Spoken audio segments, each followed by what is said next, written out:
നമസ്കാരം. മകൻ നക്ഷത്രത്തിൽ ജനിച്ചവർക്ക് ഈ ഒക്ടോബർ മാസത്തിൽ വാക്കും പ്രവൃത്തിയും ഫലപ്രദമായി തീരും. വിദ്യാർത്ഥികൾക്കും ഗവേഷകർക്കും ശാസ്ത്രജ്ഞർക്കും അനുകൂലമായ സാഹചര്യങ്ങളുണ്ടായിത്തീരും.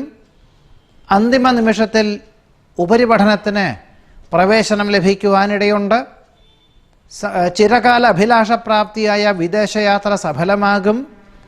കഴിഞ്ഞ വർഷം തുടങ്ങി വച്ച പല കർമ്മ പദ്ധതികൾക്കും പുതിയ ഭരണ സംവിധാനം അവലംബിക്കുവാൻ ഏറെക്കുറെ പര്യാപ്തമാക്കി തീർക്കുവാനും അവലംബിക്കുവാനുമുള്ള അവസരം ഉണ്ടായിത്തീരും. സഹജമായിട്ടുള്ള കഴിവുകൾക്ക് അംഗീകാരം ലഭിക്കുവാനിടയുണ്ട്. സന്ധി സംഭാഷണത്തിൽ വിജയം കൈവരിക്കും. കുടുംബത്തിൽ സമാധാന അന്തരീക്ഷം സംജാതമാകും. പഠിച്ച വിദ്യയോടനുബന്ധമായ ഉദ്യോഗത്തിന് നിയമന അനുമതി ലഭിക്കും.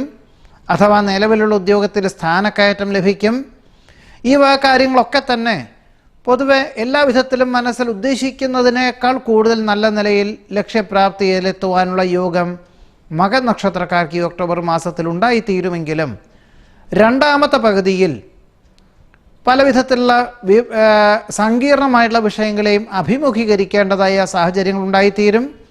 ഒരുപക്ഷെ ഔദ്യോഗികമായിട്ടുള്ള ചുമതലകളെ കൊണ്ട് ദൂരയാത്ര വേണ്ടി വരുവാനും യോഗമുണ്ട്. ഇരട്ടി ചെലവ് അനുഭവപ്പെടുന്നത് വഴി നീക്കിയിരിപ്പ് കുറയുവാനിടയുണ്ട്. സാഹസ പ്രവൃത്തികളിൽ നിന്നും പിന്മാറേണ്ടതാണ്. പണം കടം കൊടുക്കുന്നതാവുന്നതും ഒഴിവാക്കണം.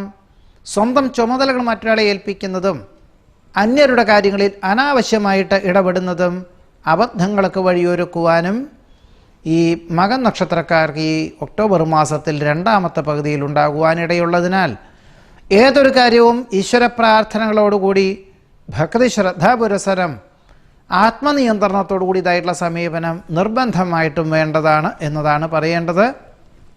നമസ്കാരം.